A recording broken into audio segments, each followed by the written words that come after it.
bitnije je i bolje je da čovjek određena djela radi konstantno, pa makar to bilo i malo, nego da radi nešto puno odjednom ponese i radi to malo i nakon toga to mu dosadi i on to ostavi u potpunosti. Pa kad je u pitanju čitanje Kur'ana, to smo puno puta govorili, Allah uzvišeni voli djelo koje se konstantno radi.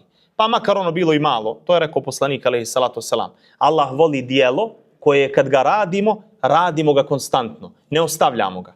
Pa je bolje da čovjek napravi sebi sistem, napravi sebi program. Ja ću da učim dnevno jednu stranicu Kur'ana.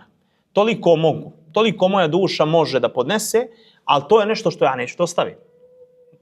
Dakle, stranica Kur'ana je 5 minuta ili 3 minuta za ove što brže čitaju. Ili za ove što puno sporo čitaju 10 minuta. 10 minuta tvojega vremena za Božju knjigu nije to ništa. Ali to je neki minimum.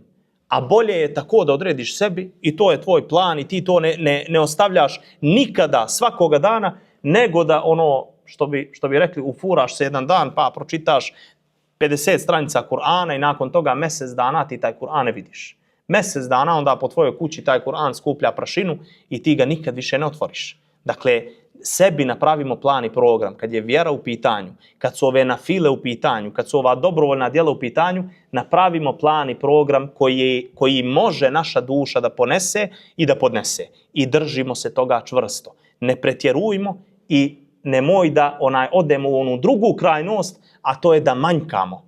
Ova naša vjera želi sredinu, želi umjerenost u svemu.